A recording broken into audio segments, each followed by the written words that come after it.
not supposed to be doing that. Nope.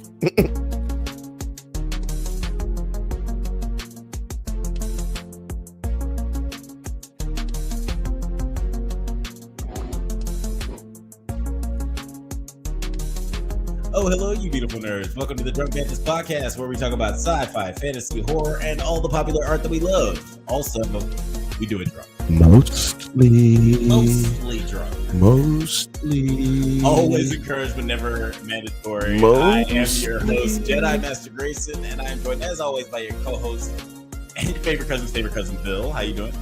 I'm doing good, man. I'm doing good. How are you doing? I cannot hear you. Tip top, best day of my life. Okay, let me pull it a little closer. Yeah, I cannot hear you at all. We are man, I'm so excited about tonight. I'm so excited that we have the whole episode basically to talk about Severance because there's so much to get into. But obviously, talking shit is much more fun with your friends. Can you hear you? Yeah, I can hear myself. Okay. I can't hear you at all, but it's okay. Oh, you can't hear me at all? Not through the microphone. No, I mean, it's because it's facing backwards. Boom. Ah, there it goes. Now everyone can hear you. He is practically family, but you guys just hate him because he's light-skinned. What is up, Irving? It is nice to hear you not muted. And I don't listens like to me completely muted, but like it was just like, are my headphones broken? Right, dude. That's what I was doing. You can look back at the video. I'm like this. Like, is he talking through a cloth into his mic? Like, what's his And then you can like hear it every once in a while. You're like, wait a minute. Yeah, okay. Wait a minute. No, that's not it, man. I mean, nobody's listening to me anyway, but they're just waiting until we get to Severance. In their defense, correct. Yeah. Si, senor. Guys, shout out to Ben. What up, Ben? What up, Ben? He said, let's go. He said, I'm gonna start at the beginning. He said, bros, bring me in. You're in. You're in the circle now. I'm tipsy and obsessed with Severance. Oh, man. Same. That Irving laughed my ass off. That sounds like a very exclusive group called All of Us. Yeah, it's called Everybody. Man, I am so excited about tonight. We're going to be obviously going down Jeff's Comic Book Corner, but we're also going to be talking Severance. And as always, we're going to be talking shit. But before we get into the nitty and the gritty, I just want to do a little bit of house cleaning. I just want to remind you guys. I just want to suggest that you guys consider perusing through our merch store where you can find hats, hoodies, shirts, mugs, and all kinds of cool shit with our stupid name on it. Just go over to the shop or store tab. I forget what it's called, but if you go to the YouTube channel, keep scrolling right until you find some cool merchandise, and you guys can shop throughout the Drunk Bantha store. I also want to remind you guys to tune in every Thursday at 8 p.m. Pacific time to watch the Bantha Bunch, hosted by your favorite cousin, Bill. Bill, what are you guys going to be talking about this week? Well, Alex, I have no fucking idea. That's shocking. One thing we will be talking a little bit about is we got a segment that we do every once in a while on the Bantha Bunch show, and it's called Things I'm Tired of Hearing About. It's all the things that Bill is tired of hearing about throughout the week, mostly. And this one I didn't do one in a couple of weeks, so this one might be a little longer than normal. A nice, quick, 40-minute segment. Yeah, gonna be a lot of shit. Last time I allegedly crashed out. That's what people would say. I just was expressing myself. Allegedly. Look, I'm tired of hearing this shit. That's the whole point of the goddamn show. Or the segment. I'm fucking tired of hearing this shit. So shit, man. It's not gonna be lighthearted. Well, it is gonna be lighthearted because I'm gonna be saying stuff, making jokes. Yeah, I mean, I can't not tell a joke for 90 seconds. It's giving, it really grinds my gears kind of vibes. Yeah, I was thinking that too. Yeah, no, it's like Dennis Leary, the angry guy in the leather coat. Also, yes. Yes.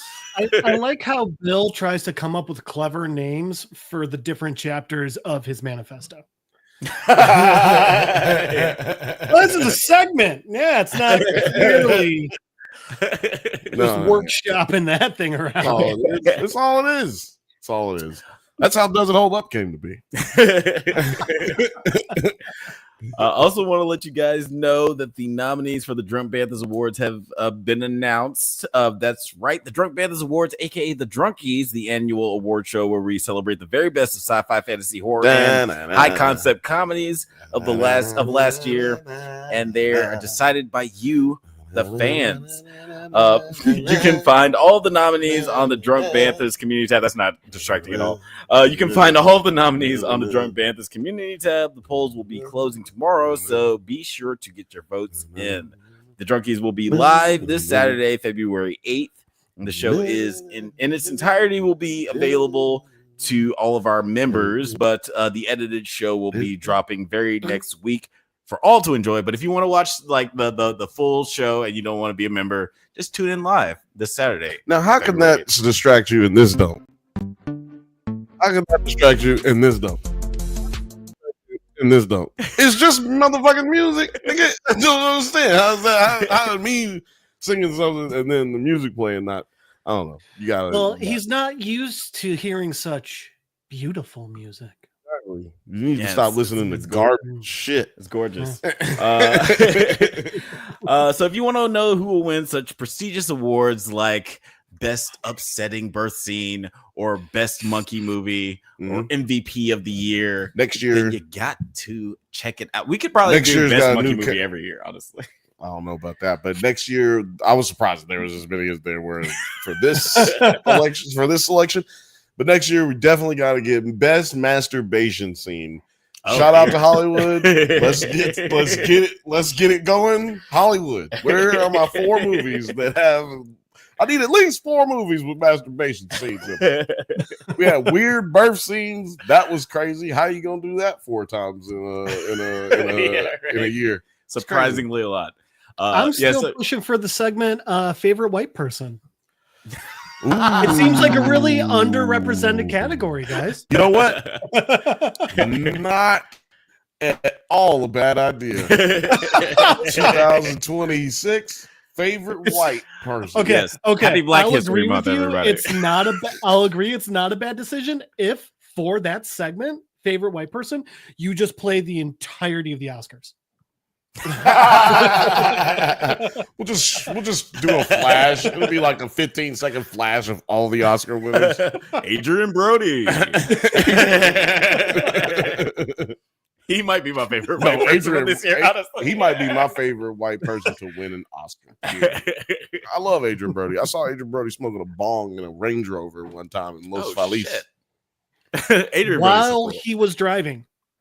Well, he was in the car parked on the side of the road, and I had just parked, and I was like, he was like this. He's like, you know what you should have done? It was like, holy shit, that's the pianist. You should have walked up and tried to get a hit. Nah, I was working, and like rich people don't share. Rich people, yeah, I wasn't gonna say that. That is. I wasn't gonna say it. We're not good at that. Wasn't gonna say it. Wasn't gonna say it. It's we're not in good fact at it. something we're very much known to not be good at. Dude, I'm kind of mad. And if you need any evidence, just look at the everything of the world.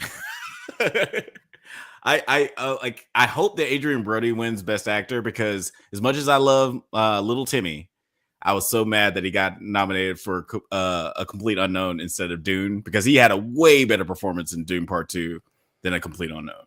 Like, I'm not sure if anybody's seen the Bob Dylan movie, but let me know in the comments how you felt. Yeah, we thought you said. I thought you were still talking about Brody. Yeah. No, I'm saying I hope Adrian Brody wins Best Actor. Because we caught up. Yeah, because doesn't he have some movie that's out right now? Yeah, The Brutalist. Yeah, The Brutalist. I haven't seen it. It was great. 3.5 hours long. Hadn't seen it. I might be giving you a run for your money when it comes to seeing movies in theaters this year. Oh shit! After tomorrow, I will have seen 4, and I have tickets for 4 more already. Damn, Gina. Okay. Mm-hmm. Yeah, I've only seen like a few movies. I've seen like the One of Them Days, the new Keke Palmer. Yeah, I saw that too. And The Brutalist. I think that's pretty much all I've seen this year. Okay. Go see Companion. I was gonna see that. Everyone listening right now, go see Companion. It's fucking amazing. I couldn't go see it. It is so good. I might see it in theaters again. It was literally like 2 movies that came out last weekend. That was one of them. And I was going to go see it, but I got the vid last week. It was cool. I work in we work in healthcare. So he might have gave it to me. Shit, I don't know. He might have gave it to me for all I know. I'm still, knock on wood, still a no-vid. Never had COVID. Hey, yeah, but you could be a carrier. That's true. You could be a carrier, so you never got it. You always had it. You can have no sugar and all the vid. Yeah. You know what I'm saying? Like, you might have gave it. If you never got COVID, you might be a carrier. And you might be the one giving it to everyone if you've never got it. It feels like a Jeff Foxworthy joke. You might have COVID. A check? I thought you wanted money. Hell yeah, I can write you a check. Before we get into our first topic, let's go through the comments a little bit. Kane said, "Hello, fellas, best episode of this season." Is that how you spell it? Is that how you pronounce it, homie? Yeah. I forgot. He told us last week, and we were saying it wrong last week. So anyway, what up, Mr. Tintan? I have to agree, Kane. It's probably my favorite episode of the series so far. Ooh. Thrawn Kill said, "Nas for Nas for Stroku. Yeah, because I said best masturbation scene. Best masturbation. Yeah, Nas for Stroku. That's my new porno movie that I'm going to be doing. Check me out on OnlyFans. Dude, it sounds like the not safe for work new DBZ character. Yeah, yes, I want to see that fusion. Hey guys, check out my Nosferatu review because no one has yet. Ben said in the chat, Adrian Brody did an episode of Dice and it's fucking revelatory. Okay. I don't know what Dice is, but I'm gonna put it on my watch list. And I watch Adrian Brody read a fucking phone book. He's amazing. But before he's got one called The Experiment with Forrest Whitaker. If you've never seen it, check it out. It's about, do you know what the Zambrano prison experiment is? Or was? No. In the late 60s, early 70s in Stanford, there was a psychology the Stanford experiment. Yeah. The Stanford I know of it as the Stanford prison experiment, So let the other people know on the interweb. They took a bunch of college students, guys, put them in this like weird little confined area, and some were prisoners. A lot more were prisoners than were guards, and it was completely fucking arbitrary. The weird thing is, almost immediately, the guards got abusive as fuck. The prisoners went along with it. And then, if I remember correctly, they took like one prisoner and switched him to a guard, and he immediately went abusive as shit. Damn. It got so bad, they had to end the experiment early. And this specific experiment is why any psych experiment in the entirety of the United States has to go before a board and get peer reviewed and approved because of that experiment. That is ridiculous. Yeah. Adrian Brody and Forrest Whitaker did a movie dramatizing that. That sounds amazing. I've heard of I think there's a documentary out there about it, but I haven't heard about like a movie about it. That sounds pretty rad. Ben said everybody in that experiment said, "This is my life now." Yeah. Also, Frothy, I think you're correct. I believe the scientist's wife, Zambrano's wife, asked him to stop the experiment. I think you're right. Yeah, wasn't this in California? Once again, you should always pay attention to women. Yeah. They are always the smartest people in the room. I was halfway listening. I was like checking the social media stuff. No worries. I'm like producing. You were, doing your job. Yeah. Who cares? Ben said that's pretty dumb, though. LOL could be all of those people were goofballs. Also, yes. Yeah. Well, the thing is that inherently people are fuck faces. And, and with that being said, Alex, I can't believe you said you would read a book. You'd watch Adrian Brody read a book. But you won't. You never said Forrest Whitaker. I can't believe you won't watch Forrest Whitaker read a book. There's 4 people I would watch do anything. That's Adrian Brody. There's 5 people who I would watch do anything.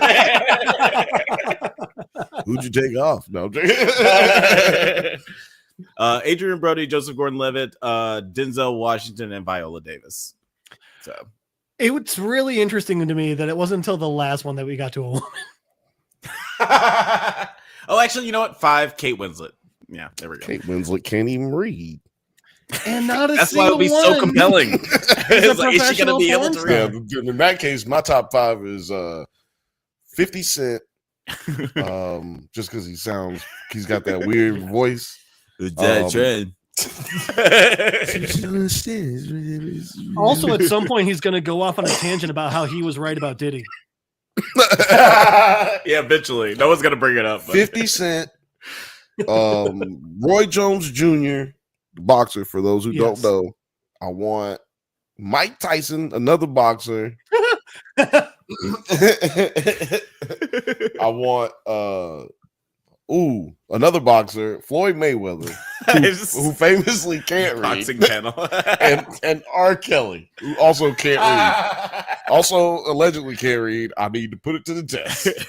Those are just for top entertainment 5. purposes. It's like I just want to see if they can do it. They said you said you can sit and watch them and read a book. Who is y'all's favorite people that you would like? Put it in the comment. Your top 5 people that you'd like to read a book. Speaking of reading a book, I think it's time to stroll on down. I got the best segues. We got the best segues on the league. It's a busted segue. It's like volleyball over here. Jeff, what are we talking about today? We are on to issue 2 of Eat the Rich. This one is good, which is it's crazy how good this issue is, considering it's a comic book and there's like no action in this issue. It's fantastic. Now, before I get into it, are you guys familiar with simulation theory? Yes. It's kind of like Matrix, right? I mean, I am, basically, but yeah. For those so who the simulation theory is there could be an advanced society, aliens, that are so far advanced that we could be living in a simulation like The Sims or The Matrix and not even know it. Every once in a while, something happens in real life when I'm like, maybe simulation theory is real. Mostly because it's more comfortable for me to think that than to think that everything in my house is fucking listening to me. So this issue leans into that. Okay. Anyway, yeah, okay. You'll see why. So remember, last issue, we ended with Joey at this weird fucking retirement party. And she's just like, these rich people are too much for her. So she stumbles outside where she sees all of these rich motherfuckers killing and eating the old guy who just got retired. So this opens up with her back in bed, lying next to her boyfriend, Aster. And I think Joey starts with a very profound statement. And that statement is, this is bad. Which I agree. Eating people is bad. So she's just sitting there. She's like, this is bad. This is really, really bad. And she's seeing it all happening again in her mind. They do this really cool image where we see her eyes, and instead of irises, it's the flames. But then it just kind of goes through it. It goes Joey in bed. It goes to her on the beach. Joey in bed, her on the beach. And we see her just kind of she's going through all the things you would expect someone to, like, I can't believe that fucking happened. This is crazy. I have to warn Aster. We have to get out of here. We got to do something. And she's talking about how, like, the problem is, right when they got back from this party, Aster was so overwhelmed being around all these people again that he took a fucking Klonopin and knocked the fuck out. So she tries waking him up, but I mean, he's fucking Klonopined up. Dude is barely functioning. It gets to the point where Joey turns on the light and she's like, we gotta go. She's like, listen, something bad happened. Like, I can't really talk about it right now, but like, we gotta get out of here. We have to leave. And he's just sitting there, and it's like, is he getting it? Is he not? Is it just the Klonopin? Is he just kind of a dick? But eventually he's like, what's going on? And she's like, your dad. And she just breaks down crying. And he's like, what, did dad say something to you? I know dad can be a bit much. And she's like, no, it's not that you don't know. Like, you think you know, but you have no fucking idea. And she's like, something happened. And we have to get out of here. Aster, we have to leave. And he just tries, like, blowing it off again. Like he pulls her in close and he's like, listen. I know it's a lot, but like, we can talk about it tomorrow, you know? And she's like begging him to leave. And he's just going, we can talk about it tomorrow. Whatever happened, I mean, dad'll take care of it. I'm sure he's going to want to make it right. And she's like, okay. And this is the part where Joey makes a mistake. She's kind of accepting. She knows things are wrong, but she keeps accepting when Aster's kind of, frankly, blowing her off. Like, she's trying to tell him, she's like, listen, you think you get it, but you don't understand. And like, it's worse than you think. And he's like, no, it's all okay. And she's like, but babe, he's like, shh, quiet girl. It's okay. Go into bed. And just like turns off the light. And there's this really cool picture of him just like, so he's basically ignoring her, turning off the light. And in the background, you just see her completely in shadow. And he's just saying, like, I'm sure I'll be able to understand better tomorrow. And she's just kind of left sitting there in the dark, trying to figure out what to do. And she's like, I have to figure this out. I have to find a way to force him to understand. Like, if I can make him understand, he'll agree with me. We can get the fuck out of here. So she gets dressed. She's like, I just need to find some proof. She starts, she starts sneaking through the house. And she's looking for things.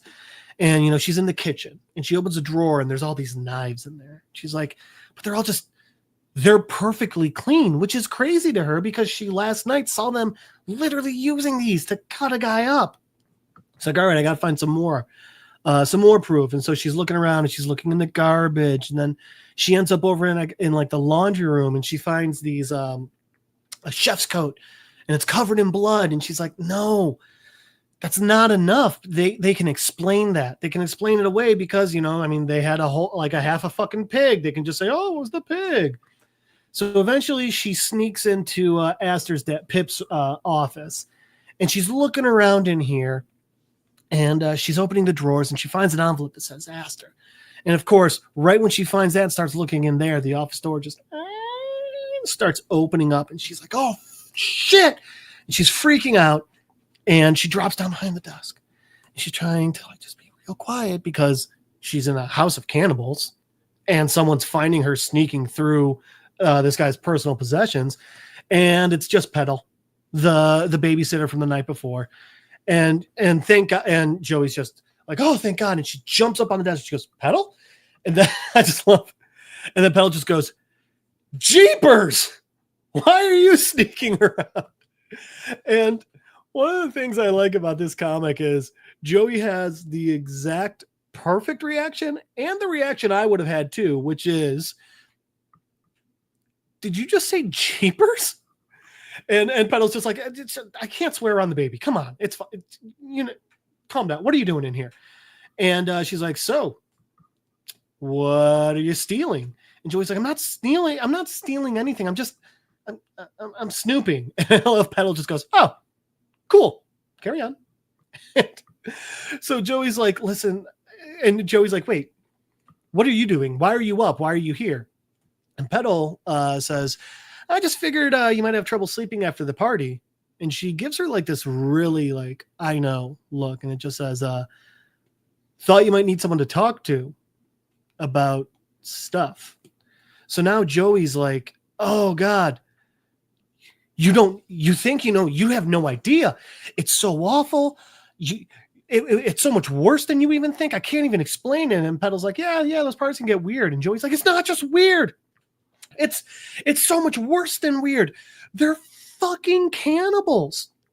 Petal, we got to get you out. They're going to kill you and they're going to eat you after they kill you. And they're going to throw a party for your retirement, but it's not a party. They're going to make fun of you. They're going to mock you. Then they're going to take you outside, murder death you, and then eat you. And then we just get this image of like Petal just like looking really serious, just staring at Joey. And then she just says, I know. And this is the part where it starts getting even more, what the fuck? Joey's like, wait, but you can't know. And like, what? How do you know? And Petal's like, just like, yeah, I know. It's a part of our contract. When anyone who works here, seasonal, full-time, it's, I think it's actually a part of the NDA to work for any company in this entire town. She's like, I think even like the mistresses have to sign it, but no one cares about the mistresses. And Joey's just like, sorry, what the fuck? And Petal just looks at her and says like, listen, it's good work for good money. And this is the part where I said, I think sometimes it's easier for me to think I'm in simulation theory than everything in my home's listening to me. Because I read this book a very long time ago and I had forgotten about this part. But Petal goes, listen, it's good work for good money. She goes, I have dental. Can you believe that? I had a wisdom tooth taken out last summer. I didn't pay a fucking dime. And Joey's trying to argue again. And Petal goes, listen, I have lupus and psoriatic arthritis and fibromyalgia. She's like, do you have any idea how expensive that is? And Joey's like, I mean, I guess it's expensive. And she's like, yeah, expensive. And then she's like, listen, like, even just like, I'm wearing a wrist brace right now because of all my illnesses, like the inflammation. I don't have to pay for any of this. And then she asks Joey, she goes, out of pocket, the drugs alone cost twice the amount of the rent on my last apartment. And I have to get them every month. She's like, listen, you seem nice, but like, this isn't about you. And Joey's like still breaking down. In her mind, she's telling her, she's like, I saw it.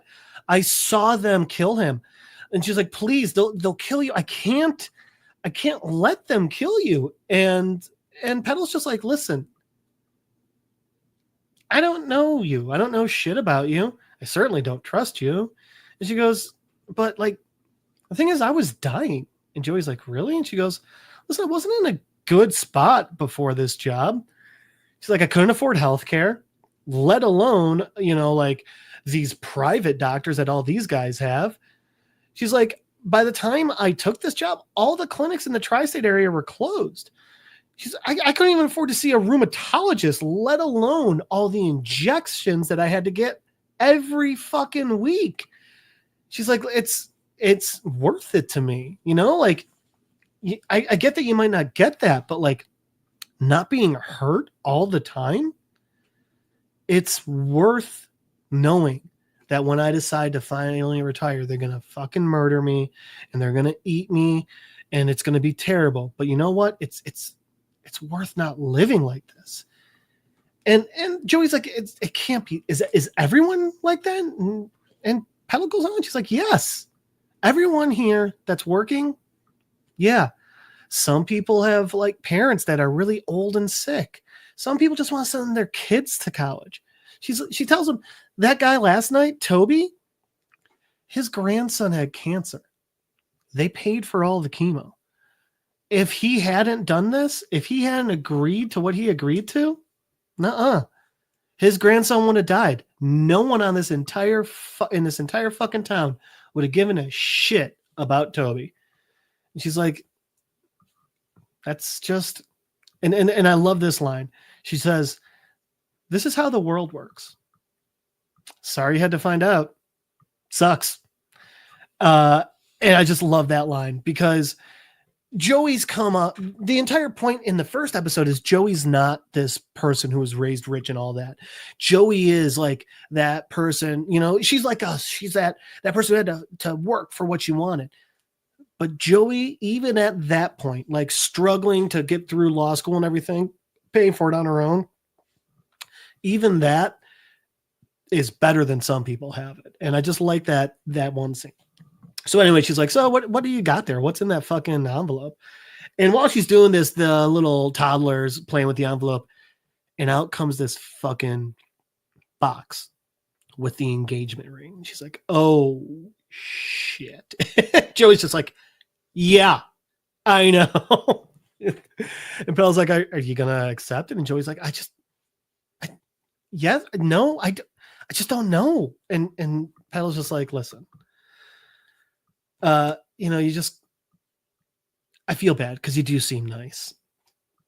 And I love this part. And then Joey goes, "Well, you don't seem nice at all, Petal, but you do seem fucking awesome." And Petal looks at her and goes, "Well, it's because I am fucking awesome."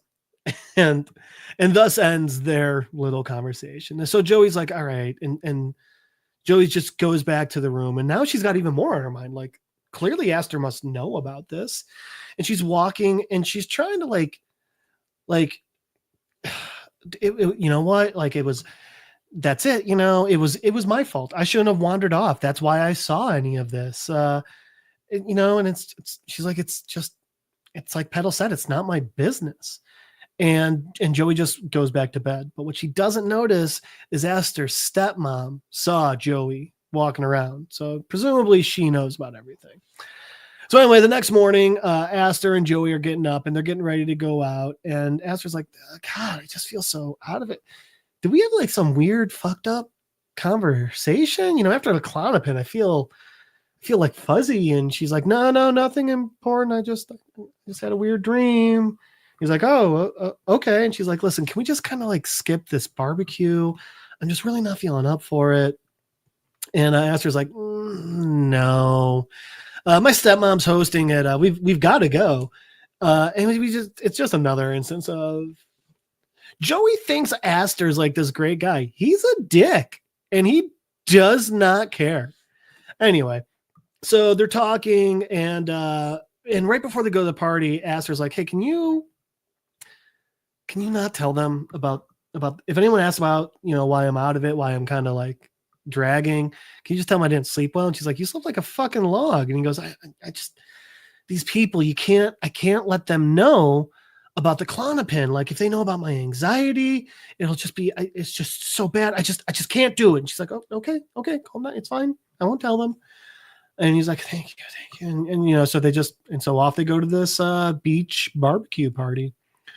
So they're out there and they're walking, and up comes Bumper, and he's like, "Yo, Ass Man in Joe Town." No, dude's still fucking drunk. I don't even think he's drunk again. I think he just kept it going. And he's like, "Oh, let's go. We gotta like grab, like, come on, let's go grab some drinks." And you know, Aster's like, "No, I'm still not drinking." And he's like, "Man, you look hungover." And Aster's like, No, I'm not hungover." He's like, "Oh, it's a bangover." And starts walking him away while Joey's sitting there trying to be like, "Hey, Dick, I'm literally right here." "No, it's not." And he just takes him and walks away. And then, and as they're walking away, Aster just goes like, and verbatim. And in my mind, I just hear this in that fucking East Coast Richie Rich fuck you accent of, "Joe, babe, would you go grab us some drinks? Just tomato juice for me, yeah?" And she's just like, "Yeah, whatever, sure thing, ass man." And so she goes off and she starts talking to Petal again. And Petal's being sweet. And she's like, "Hey, sleepwalker, how's the day treating ya?" And she's like, "I mean, you know, as good as I guess it can. Like, hey, can I grab you anything?" And then all of a sudden, you know, hand on her shoulder, and someone from behind her is like, "Joey, there you are. Pardon me, Petal, but I need to steal Miss Dorsey away. We ought to have a nice little chat. And she grabs Joey and turns her and starts walking away. And on the last page, we see it's Aster's stepmom walking Joey away, and she says, "We need to talk about what happened last night." She says, "We need to talk about what you saw." And that's the end of the issue. And that's the end of issue 2. And Joey's stuck with this weird, insane situation for 3 more issues. Toby Blanco. Dum dum dum. Toby Blanco came through with a really good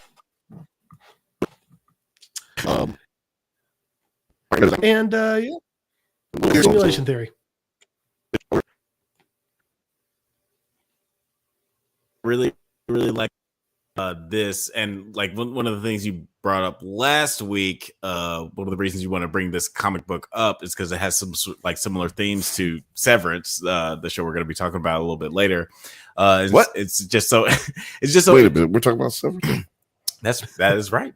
And it's because like it's interesting. I have a job that I hate. What? I have a day job. You have a job? I have a day job that I hate, and like we all make these allowances or excuses for why we do these jobs that we don't necessarily like. Or it's like, oh, this company is like terrible. Like, I'm sure that people who work for like Amazon or Walmart or healthcare system is like, oh, you're just thinking about all the terrible things that are inherently bad about the industry. But you make these allowances. It's like, well, it's not that bad. At least I have dental. At least I get a good paycheck and stuff like that. Like, you make excuses for why you would keep doing this. And I see those themes so clearly throughout, like, just these 2 issues that we watch, and just like through Severance as much as we've been watching. That is so, like, incredible. It's a really, really cool show. That is incredible. Like, I thought you just left here and like did other things. I thought you like write, just wanders around, wander around. I thought throws cans at pigeons. I should get normal LA stuff. I just thought you were just going to the beach or. I just get drunk and throw cats at strangers. That's all I do. You have a job. I thought you gave breadcrumbs to the homeless. Just goes and stands outside of weight loss meetings with just a tub of ice cream. Just I thought you were what I do is I stand outside. I thought you were the Squid Game guy, and you just like go out and you say, hey, you could eat this bread, homeless man, or you can play me in a game, and if you lose, you don't get no bread. What I really do every day. In front of hungry people. I lied about my job. What I really do is I go to tanning salons every day. And just like, what the fuck did you do to me?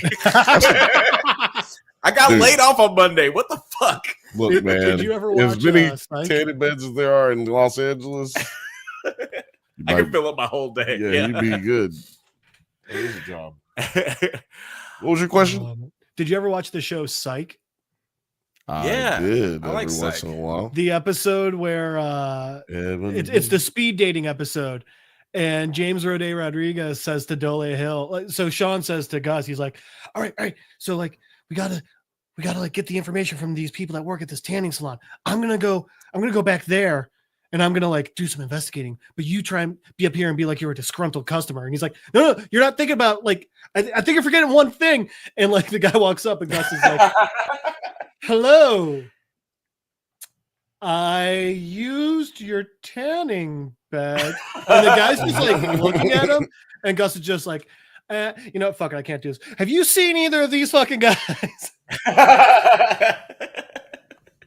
I would have leaned all the way into that shit. It's like, you gave me big lips and everything. Like, it's just like, this is not supposed to When I walked in here, my voice sounded different and my lips weren't big. You changed my entire day. You changed my life. I'm not going to stand for it. I sounded more hip hop, and now I'm black and I'm not hip hop anymore. Oh man. But yeah, so reading this one, forgot about the whole healthcare angle of it. And then last week, my book club's book was The Tattooist of Auschwitz. And the world. Oh. It's, simulation theory. like it. I like it. I like it. It was just one of Where those, is like, Neil deGrasse Tyson when you need him? Right? Yeah, this is gonna be a super fun, happy episode. Just like it's gonna bring the sun out. I feel like Would that be great? doo-doo-doo-doo. For us to have, wouldn't it be great for us to have Neil deGrasse Tyson? he'd be a great guest. Oh, I think that he'd be.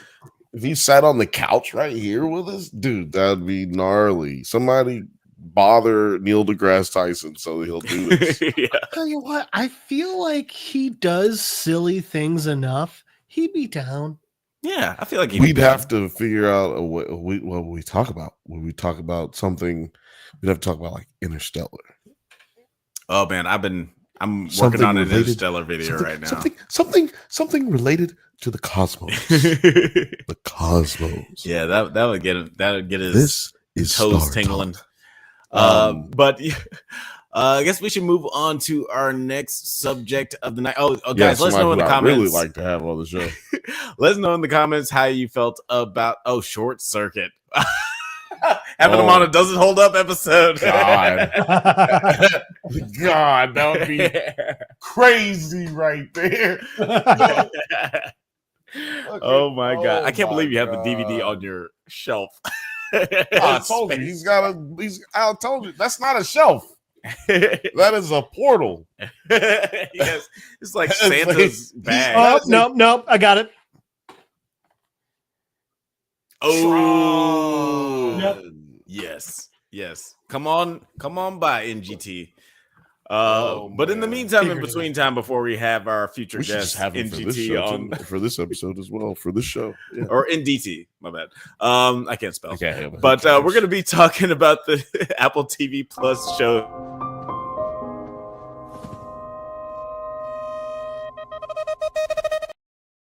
That is right. First off, Neil deGrasse Tyson was a science. He's not an English teacher, so he's good. You're good. And second off, that weird ass Kier baby. Play that shit again, because I want everybody to be scared right now. just Yeah. get it out of their minds. Scared.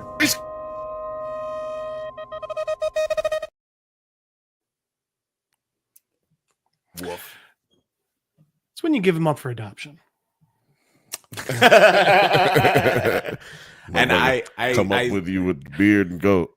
I stick to the theory that one day we're gonna get a flashback episode of Kier, and it's gonna be played by Owen Wilson. I stand by that. Yeah, Alex It's thinks happening. that is Owen Wilson, It's happening. and he's because because Ben Stiller is He's almost better called him Dennis Miller. Which is he like Dennis Miller almost, but like better.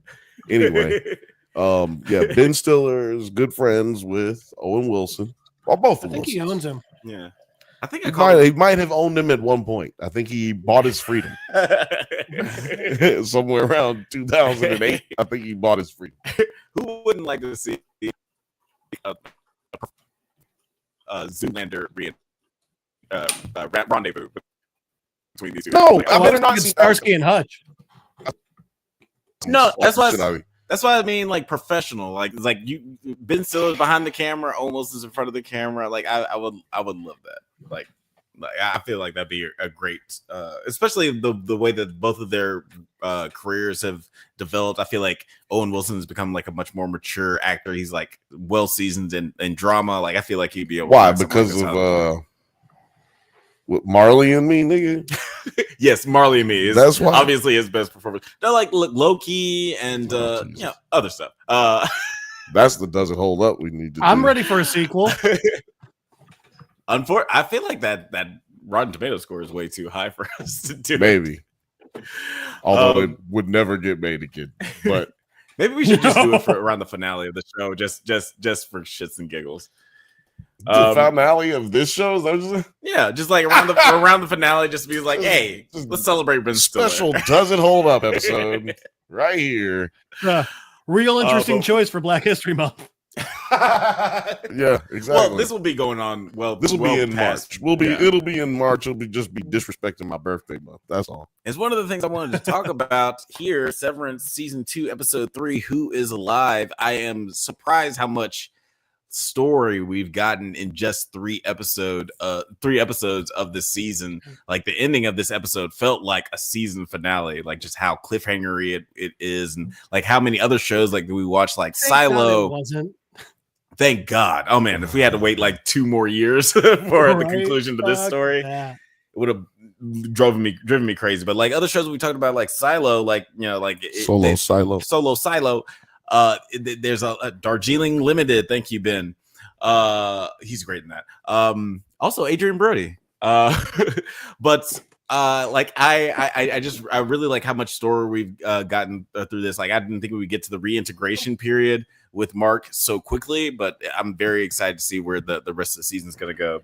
But let's get into the nitty and the gritty. At the beginning of this episode, Mark Prince missing persons post. Oh wait, this is in actually the beginning of the episode. But let's just go through some story points. Well, Mark, yeah, continue.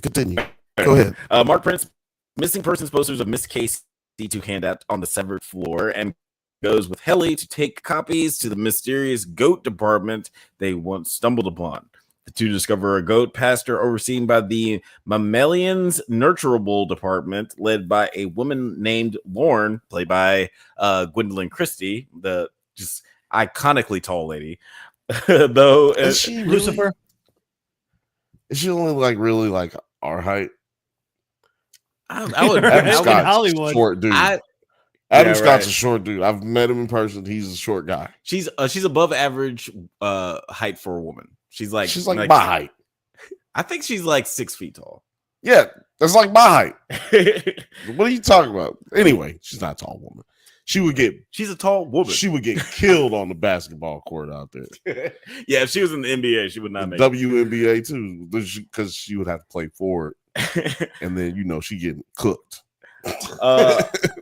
Though initially hostile, the Mammalians revealed Miss Casey did her sessions in their husbandry tanks and promised not to hinder NDR's research. She's 6'3". 6'3". Yeah, she's taller than me. Yeah, 6'3". She's taller than Chris Paul. She's taller than Chris Paul. Damn near everybody taller than Chris Paul. Well, not everybody. Basketball. But yeah, this is an interesting scene, like with the crazy imagery, with the grassy knoll, with absolutely no sunlight. It's acting like that. Wait, what? Acting like he's Adam Scott's 5'9", which means in those scenes he's just acting exactly. Like exactly. Okay. No, I'd like that's one of the things I noticed. He is a short. That's one of the things I noticed in this scene. Is like they did some very clever box work. Like there's some people standing on boxes in this scene for sure. Because there's somebody who's like 2 inches below Gwendolyn Christie is like, no man, she was still looking down at the dude like this. Whatever box he was on, sad. The entire room was hills. Right. Yeah. Oh yeah. Yeah, you can cheat that. True. You can cheat that. Mm-hmm. Cheat codes all through the whole place. By the way, you can stand on the goat. I mean, they're sturdy up. Everybody know that. Did you see Ben's got a real good comment there? Apparently, this was the OG plan for the season finale, and Stiller asked Erickson to delay reintegration to season 2. I think that was a good choice. I think the season 1 ending was a better cliffhanger. Yeah, definitely. Yeah.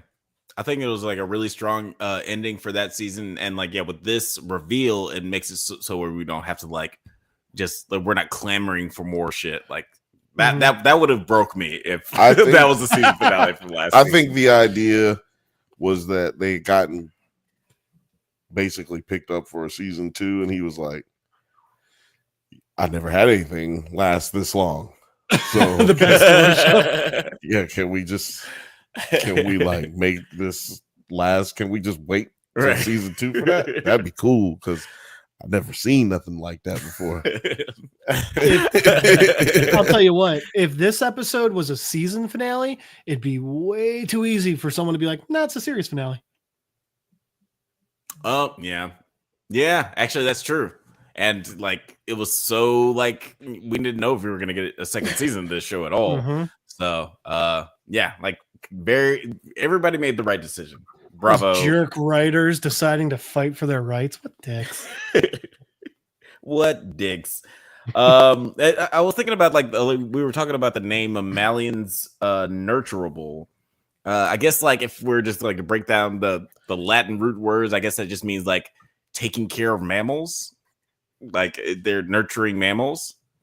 So I guess this is just like the nurturing goats section of Lumen, but we still don't know what the goats are for. Do you guys have any like theories of what the goats are for, or like what these like how long these guys have been in Severance?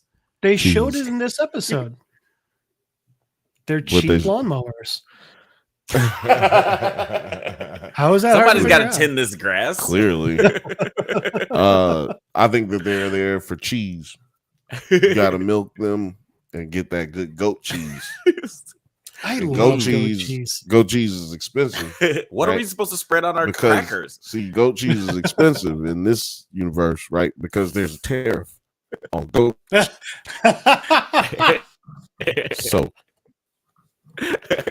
everybody has to band together at Lumen, right, to save the world from the tariff issue that is goat cheese. It's just one of the many things that they do at Lumen. We can't get goat cheese in Fargo or wherever the fuck this city is set. Yeah, dog. Can we talk about that for just a second? I think someone figured out, based on Irving's map, it's somewhere in Pennsylvania. But this is where it fucked me up. I would roll with that before this episode came out, because this episode we start with what's her name? Cobell. Oh yeah, Cynthia. Cobell. She's sitting outside. She's sitting outside in the car, and it's like in the middle of nowhere, snow everywhere, and we hear seagulls. Oh yeah, there's seagulls. So I'm like, where the fuck are we at? Where are we at, dude? Michigan, maybe somewhere. I'll slap the shit out of you. Because homeboy did say that he gave up a house in Grand Rapids. Yeah, but there is. Well, you know what? They keep tricking us too, because there's no city that they've shown. Pennsylvania really touches exists. A Great Lake. And by the way, you had me doubting myself so much I had to look up a map. And the other side by Jersey, dude, it's like all very substantial river that leads to ocean.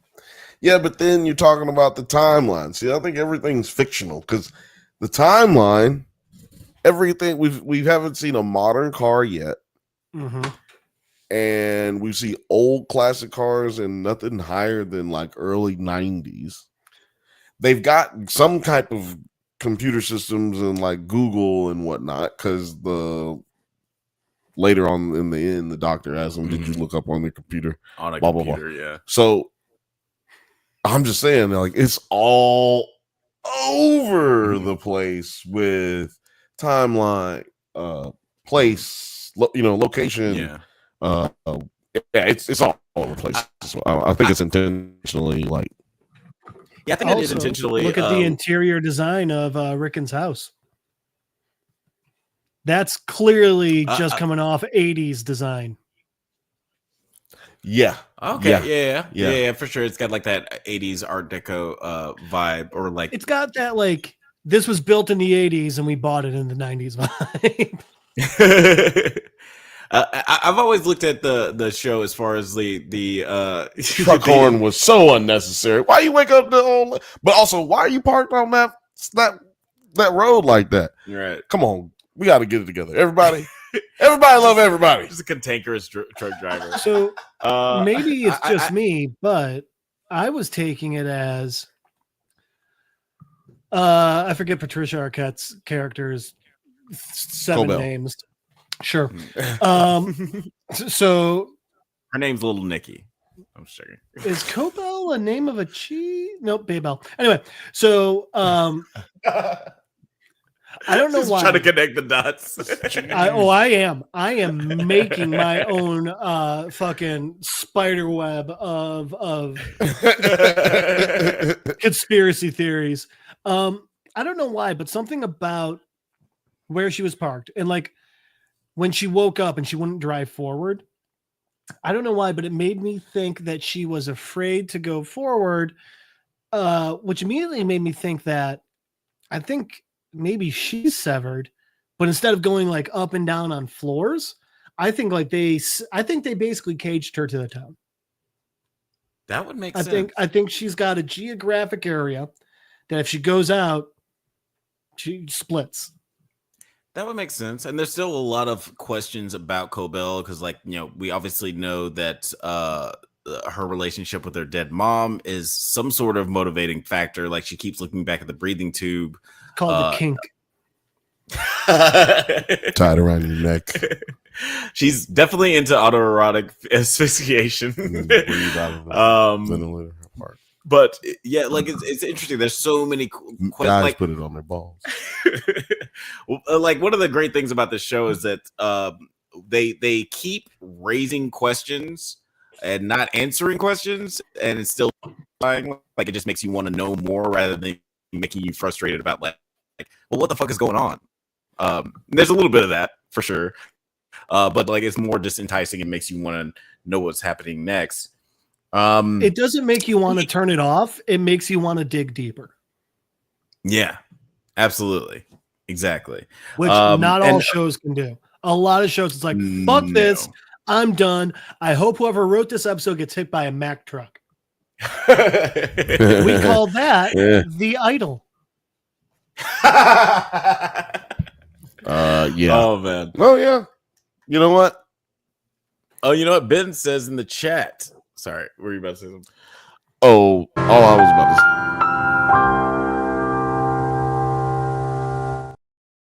That is all I was going to say. That is fair. Ben says, my theory on Cobell is she's going through exactly what Mark is, what her mom died where her mom died due to bad breathing tubes, something Lumen was confirmed to produce faulty in the Lexington letter. Lumen severed her mom to keep her alive, and Cobell's motivation with Mark is to establish it's possible to restore a dead severed memory. I love it because that's what I was going down. Because I was going down somewhere in that. I wasn't going to say exactly that because I believe that is partially somehow her mom is connected, and that's why she can't go on without having completed project. What's it called? Dark Orgasm. Cold Harbor. Cold Harbor. Yeah. Freezing orgasm. Okay, but I thought that and this is something that I thought was interesting about this episode, was like when it seems like they're in mortal danger, I was like, who gives a fuck?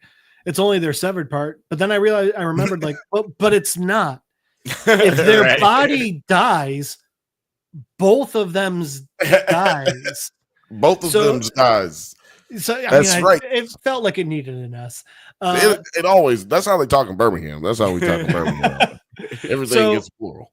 While I think that Ben's first part could be true, I don't know about the second part because, like, it doesn't seem like they changed the physiology of anything. It's just they wall off certain memories and thoughts. Right. Yeah, but see, that's where we haven't been confirmed on because we know that Mark Scout saw his wife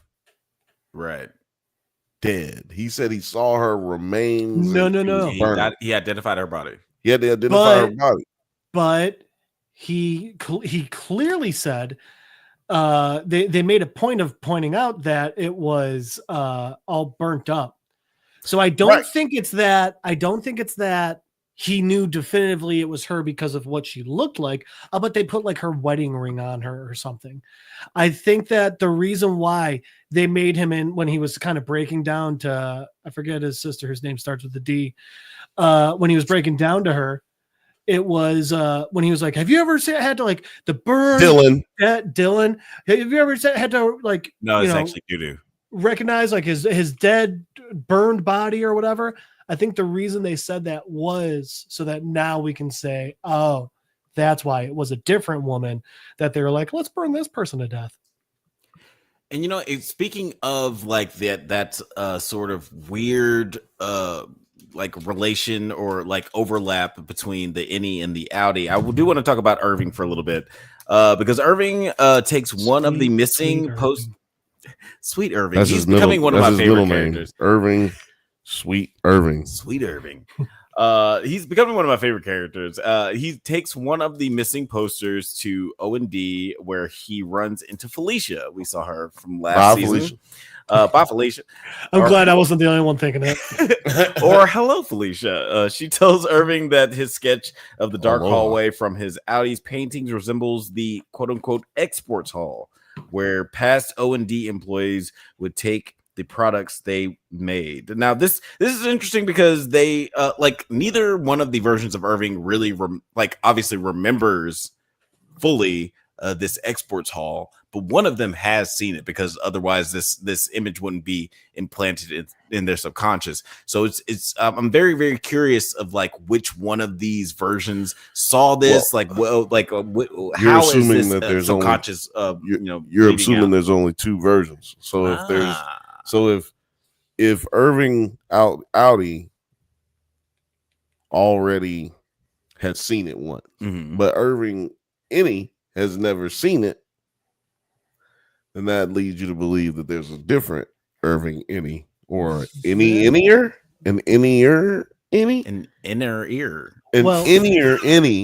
that Irving has separated consciousness from that. The inningest Irving. The inniest, the most inniest Irving. Well, so and just thinking about it now while we're talking about it, what if they mean that literally an export hall? What if it's literally like exports and imports where like you go through the store and you're like in like a Severance cage and then you're brought to another area and you're like imported in, What if like your Audi thinks like, hey, I'm in rural Pennsylvania, and then they just like later on Audi you into like, hey, I'm in Maine. Who knows the fucking difference? Right. Who knows the difference? The difference is 10 degrees. That's about it. In the weather, I mean. For all the big nerds out there. Like it is interesting. Like that's kind of one of the things I thought about too. Is like when I heard exports hall, is like, okay, that's where we just get rid of people. Like that's where we export people outside of Lumen, and they're never to be seen again. Export them out of life. Yeah, it's a very, very humane way of killing people. Oh my God! They send them to a farm, and that's why there's goats. They only have the goats so they can say that there's a farm that they. Can I take you down the route of the crazy shit on the internet? Oh please! I want to hear the crazy internet shit. There's appropriate music while you say it. Ooh. Okay. Let's see here. Bing. Now, can you guys hear me out there? All right, check it out. They're saying on the internet that the goats are really just vessels holding all of the former board members of Kier. Oh. So that they can then input their bodies, get out style into the bodies that they have down on the lower floor. That would be crazy. That would explain honestly, I don't hate that theory. Why those goat herders were so adamant about like, don't hurt our fucking goats. You know what I mean? Like they were ready to murder. They were ready to murder, death, kill some people. That's right. Yeah, they was about that business. Yeah. Now, Demolition Man style. I think that is absolutely insane. That's an insane fucking theory, and I think that is wrong. For the record, let the record show. I think that is batshit crazy, but I think that they may have something. The goats, I don't know. I have no idea with the goats, but as far as like what's going on below. Clearly, there's some type of attempt to augment the human the human action, the human brain in a certain kind of way where they can do whatever it is Lumen wants them to do. Yeah. But I have no idea. I quit trying to theorize about this show a year and a half ago because there's so much that they haven't told you. 6 months at that time. I thought about it the other day. I was like, why is this show a good show? Mm-hmm. This show has not shown you shit. You can take the whole last season. Really, this show is so far. If somebody asks you what this show's about, you could tell them very little. And then what you could tell them is it. And it's 10 episodes, and you don't know nothing about the motherfucker that you didn't know at the first episode. No. Honestly, yeah, 12. they haven't answered a lot of questions for sure. But it's still a good show because they're answering just enough. Right. That's why we keep coming performances back. are good. Oh. Yeah, exactly. Those two things. We keep coming back because they're giving us little breadcrumbs, but also they're giving us Oscar and Emmy Award winning performances that are, and performers that are killing it so bad where we're just like, well, I guess I gotta watch again. Yeah, they're definitely doing a great job of just like slowly explaining what's going on, and to the point where it's almost like a 1 step forward, 2 steps back. It's like when they answer one question, it just raises 2 more, so you're just like even more confused, but that much more intrigued, to the point where all you can really ask That's is, suspicious. That's weird. Oh, and then Ben said in the chat, it's a character show that tracks interesting people with a massive undercurrent of mystery. Twin Peaks, Lost, etc. Yeah, gotcha. and those. So it's gonna suck next season. Okay. I was gonna say those are 2 shows that I have. I was not gonna say, wait a watched. minute, are they gonna fire Michelle Rodriguez off of this? I didn't know she was on. I tried watching Lost. I got very uninterested pretty quickly, which from what I hear from people who have finished the entire show, I came out on top.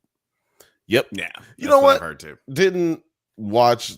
I mean, they got rid of Michelle Rodriguez and a few other people on there. The reason people got kicked off of that show or died or whatever off the show is because they got a whole bunch of DUIs and got kicked out of the island of Hawaii because they don't really actually play that shit. Like, if Michelle should have known, because I mean, she's all about family. It's all about family. Yeah, Hawaii is way too fun. Big Cord said, excuse me, Twin Peaks season 3 was legendary. I think this is the year that I'm going to watch Twin Peaks in honor of David Lynch. What? All right. Yeah. I don't really fuck with Lynch, but honestly, I'm not a big David Lynch fan either. Well, Lynch. That's the thing. Anybody, it could be Paul Lynch. His last name is problematic. Did he get canceled just because of his last name? Thomas Lynch.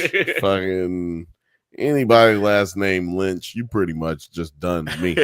If you're gonna introduce yourself to me and your last name's Lynch, just say your last name is Stevenson or Simpson or anything but Lynch. Anyway. Yeah, I've always been like a change your name. I've always been a huge fan of David Lynch, and he's obviously a very influential filmmaker. But I can count on one hand how many movies of his I've seen. But this is the year I'm going to commit to Twin Peaks. Ben, you've converted me. But what happens next in this episode? Yeah, that's right. Dylan is granted what's going on with this? Because of course everything comes back. One of my favorite things on Maui, the Surfing Goat Dairy Farm. The Surfing Goat. Yeah. It all comes back. Comes back to cheese, baby. Because it's a circle. I love when things come together like butt cheeks. Dylan is granted a visitation with his Audi's wife, Gretchen, who shows him a picture of his 3 children. Now, did you guys get a feeling that there was like some sort of like that maybe Gretchen is developing some sort of infatuation with Dylan? Because it seems like, especially when Dylan was like, so he's kind of a fuck up, right? He can't really get his shit done. Like, I feel like, there's like that, like she still loves her husband, obviously, but the way that she interacted with Dylan in this moment was a little bit different from the Audi Dylan. I think that there's a little bit of a moment where different she's really different how she interacted with. Yeah, different like how they interacted with each other. And I feel like Gretchen is like sort of infatuated with the idea of Dylan actualizing his potential, because all she ever sees is lazy Dylan. But now she sees working Dylan, who is like maybe she's like, this is the man I fell in love with, essentially. Well, it's funny because any Dylan isn't like broken down by the world, and it's like you would expect he would be. His entire existence is feeling numbers, so you would expect this would be the one that's like broken down. But no, he's like the go-getter and everything. Yeah, Well, go ahead. I did think one of the best lines in the entire show, not just this episode, was so do we live on a farm? You live on a cattle ranch? That's what it was. Cattle ranch. That was great. I don't love that we didn't see the part where she explains that. Like she just kind of laughs and just cuts the next scene. Question for both of you. If she fucks any Dylan, is she cheating on her husband? If she fucks it, well, to my point, what I'm about to say, if she fucks any Dylan, she's fucking a child. Because he's 3 years old. Yeah, like to me, that is how it came off in her interaction to me. I think she was interesting, shocked in a sense that, wow, this motherfucker really doesn't know who I am. He's looking at me like he looked at me the first time I met him or something like that. Yeah. Even more so, he had this demeanor the entire time. Forgot the actor's name, but he did an Emmy award winning performance. Say that again. Oh yeah, I'm looking here. Turd Ferguson. I'm looking here. It does say his name is Turd Ferguson on IMDb. Turd, big head. It's funny. Zach Cherry. Yeah, Zach Cherry. Been with the real answer. Potato. He did an amazing job. Emmy award worthy Emmy nominee better get for this scene. And he did a great job giving off this performance of like a baby almost. Like he was like, oh man, like this is cool. Like he didn't know what to say, and all of his words that came out were that of a 13-year-old. They weren't like he didn't have any expression towards anything other than like cool, badass. Yeah, that's awesome. Bill, I think that actually explains another interesting part of the show. When they do good and like get their quota or whatever, what are their rewards? Caricatures, finger traps, waffle party. Yeah. When Mark comes back, they got him just balloons. Right. Things that a child would like. Right. Yeah. Exactly. If you think about it, Dylan's when he snaps and he ends up biting Milkcheck, that's also the response of a child who's very frustrated and not getting what he's asking for. That's true. Yeah, and you know what? Yeah, I did my mom last week. Fucking point. Well, if she wasn't talking so much shit, maybe she would get there. She got what she deserved. I am so sorry. Your mother is a lovely person. You're just a bad person. What did that dude? Look, since we're talking about this moment, this awkward interaction, this sweet awkward interaction between two people who know each other but don't really know each other. Miss Wong, man, we gotta talk about Miss Wong. Miss Wong, she didn't have much in this. She didn't have much to do with this episode. She's my MVP of the season. But go ahead. You cannot give an MVP for the season in 3 episodes of a 10 episode series. I'll say so far. A little creepy there, Alex. Yeah, like what? Yeah, exactly. She's the best actor. You gotta wait.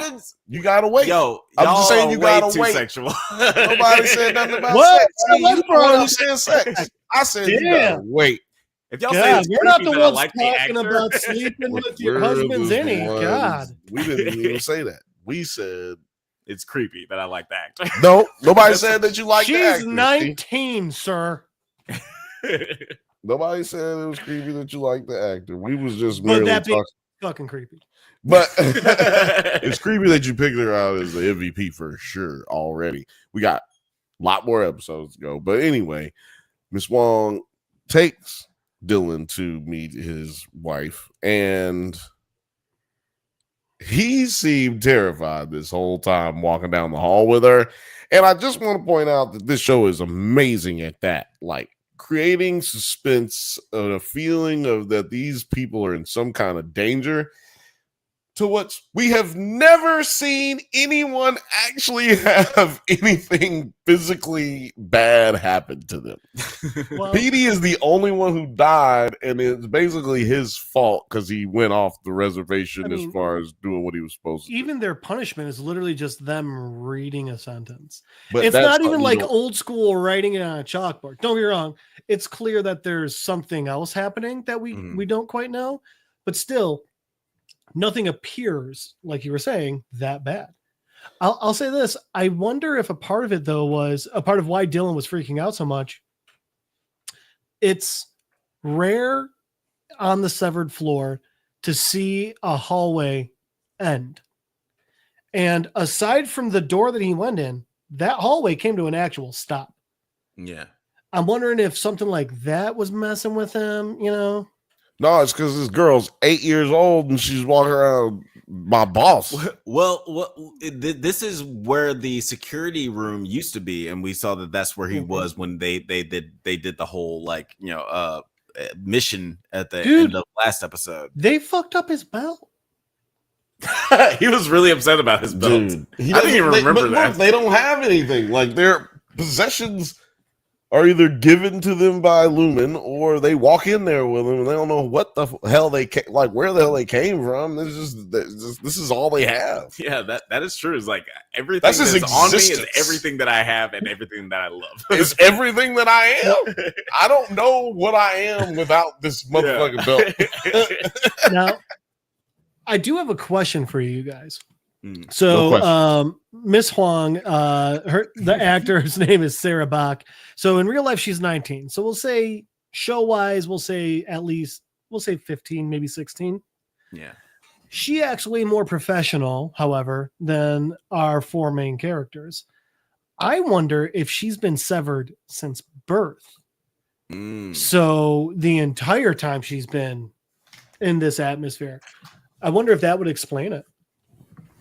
Yeah, that probably would explain it. Ben says in the chat, deaf and infatuated schoolyard kid. He's talking about Dylan and that interaction with Gretchen. Yeah, definitely. Dylan wanted to bone his wife. Seems weird to say. Yeah, and it's interesting because His like baby none of these innies he don't really know her. It's his baby mom. Right. None of these innies have experienced sex or love or infatuation, so this has got to be a lot of new feelings for him.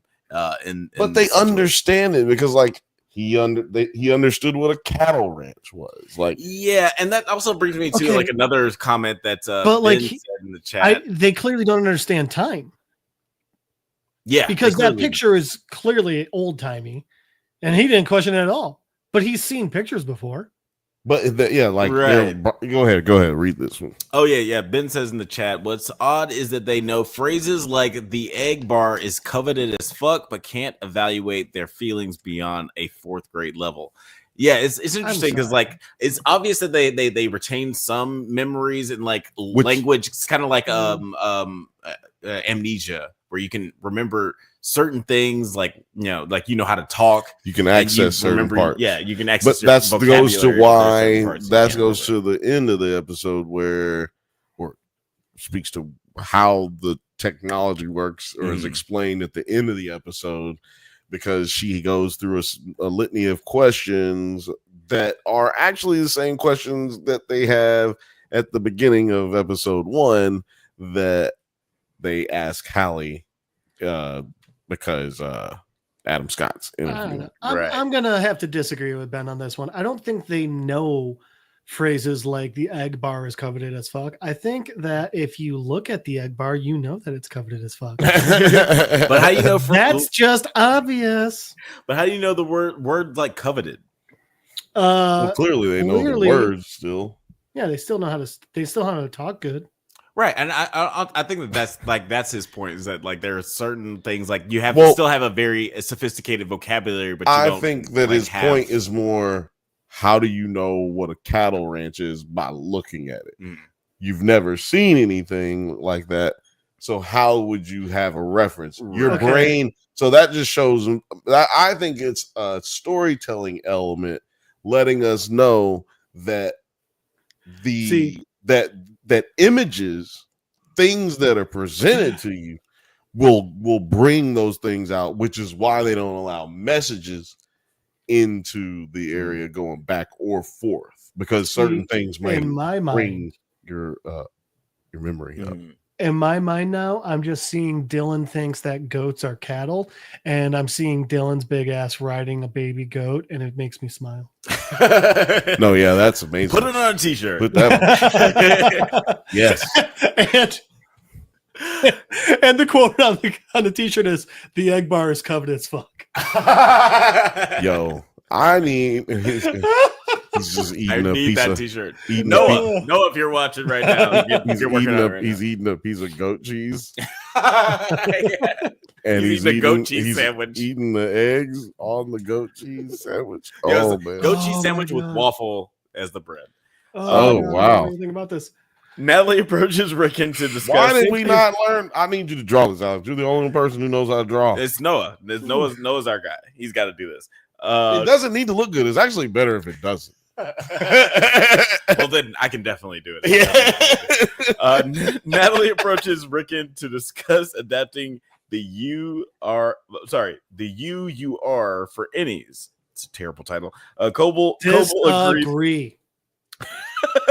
Yeah, no, yeah. And I thought this is an interesting scene, just because like we see, that Natalie, like she's a little bit more conniving, in like how she's trying to infiltrate Mark's family, but it seems like she's like specifically after Rickon to like not only big up his ego on wanting to be a published author and just be a coveted as fuck author, but also just trying to plant her seed, or like dip her toes into Mark's family. It's like I know I'm in here, like I'm integrated with your family. No, what did you guys think about no, she's trying to divide their family.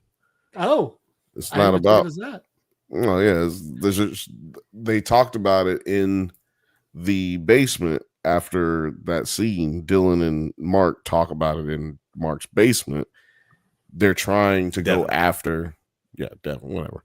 They're trying to go after Riri. I don't know his name. We're gonna call him Riri. That's what we would have called him. That's what we would have called him in middle school. But it would have been for more daunting reasons, things we can't really say these days, but we gonna call him Riri because his name Rickon, so we gonna call him Riri. But I took it as that's Lumen's way of trying to keep tabs on Mark's outie and maybe what he knows, because Rickon's clearly the weak link. If you massage his ego at all, he'll tell you whatever the fuck you want to hear. He'll tell you everything. Which again is why I connect with him the most. Tell me you love me. I think that, yes, I do think that is part of it. And I think that's how, get in good with Rickon so that you can keep an eye on Mark, but also so that you can manipulate Rickon into being able to be basically like a useful idiot. Yeah. Yeah. It's like he's like their spy. Dum-dum. The CIA has a term for it when they have spies like that. They're called an American. They don't. It's an asset. Yeah, I think it's an asset. An asset, because there's asset. There's three of them. There's three levels. But anyway, if you're an asset, you don't know it. Mm-hmm. That's the thing. That's the idea. And Rickon is an easy one. Yeah, he's a easy. They also call it in the streets a mark.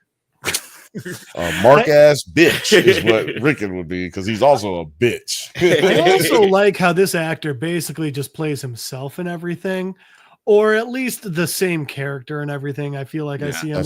This feels very similar to his Orange is the New Black character. I never saw Orange is the New. Oh, I saw the first episode and I was like, not for me. Oh, so watch a few more, because then you get to see Donna from That 70s Show's boobies. Nah, it's not enough for me to watch. I've seen boobies before. Did you see Donna's? Hot Donna's? I have not. But still, not enough. Ben says it implies that they have some semblance of knowledge about the human condition and experience. I mean, the idioms and turns of phrase. I wonder. The question then I would be interested to know if the writers of this show did any spoke with any therapists, psychiatrists, neurologists, and just kind of looked into what sort of things are really embedded in your mind, and what sort of things are contingent on specific types of memory. Yeah, I'm hoping that we get some type of explanation in that form. Well, there is a Severance podcast called The You Are, and that's just a real good name. Oh, that's great. Yeah, it's great that they named it after the book, but that's still a dog shit title. I will stand on that hill. Ben also says, like Mark says to Helly R, let's take a beat after she chucks a speaker at his head. I really love that. That could be a Milchek phrase, a Milchekism. Yeah, let's take a beat. There's so many phrases and terminology that they use in the underground of Lumen that seems so force fed or just integrated into their mind. It's this is what we say because this is what we're supposed to say. Do you think that's all? The only reason why they're talking to Rickon is just for their new random shit turns of phrase? They might be talking to him because they another reason they may be talking to him is because he struck a chord so hard with them that they feel like maybe they could convince them through their little propaganda ways that they clearly always use propaganda for the innies. So maybe they feel like it's just a better way to control them. Absolutely. I think that there's while also controlling he ghostwrites the next Kirkin book or whatever, Kieran book. Yeah, right. Absolutely. He could write the next Cure Bible or whatever. And he wasn't really up to the idea that Gemma was alive. He wasn't really up with the idea that that's what his innie was trying to say. Yeah, he was kind of maybe it's clear that you were talking about the baby. The baby, yeah. And so it's because he's a big old dum-dum. And but I'm saying that might be one of the reasons. I think you missaid sweetheart. Sorry, you mispronounced Miss Sweetheart, dude. But no, he bless his heart. I think that they're trying to use him to later on down the line discredit his wife and Mark because he'll be Lumen's little slave at that point, right? He'll see Lumen is that fat cat, man. That's the money. He'll be like, hey, baby, you need to shut the fuck up. Messing up the money. I'd be interested to see if they severed him. Well, that would be cool. Or at least convince him to get severed. Many questions. There's so many questions because, at this point, it's one of those I don't know. It's this is such a mystery box show where you can be at this point we're gonna be who is severed, who is just fucking normal. Well, I think especially that in this box of a city. No, I think we're good on that. I think that is when now. See, those is when that's when the theories go too far out. You know what I'm saying? Come back. You passed the gun line. Come on back a little bit. Your shoulder gonna dislocate reaching that hard. But Bill, the truth is out there. Thank you for joining. Thank you for joining Star Trek. By the way, if you decide to start using the truth is out there at Bantha's bunch, please just every time make that pause just a little longer until eventually, like one time you're like, welcome to the Banthas bunch. The truth. 3 hours later Is out there. Oh God. It's like the whole show is just you sitting there looking at the camera. They just a fly like lands on Bill's head, but he doesn't touch it. It's just crawling around. You see his eye twitching a little bit. I tried to hire a fly once, but the SAG minimum is crazy. They asked for way too much. They only live like 3 days. Yeah, I'm like, no, I'm not paying no. What if he doesn't get here on time? And he dies. How am I supposed to get that deposit? I'm sorry, I died on the way to work. I will not be in on Monday. You can't give me my money back either. You still got to pay them SAG minimums. Yep, I still got to pay him. Yes, he was on the clock technically on the way here. It's in the contract. Mark and Devin attempt to burn an after image into his retina to communicate with his innie. Regabi, or what was it, for 2 hours and 20 or 2 minutes and 20 seconds?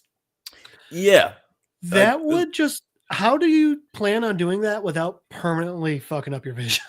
Right. Yeah, because if it does work, all it's going. What?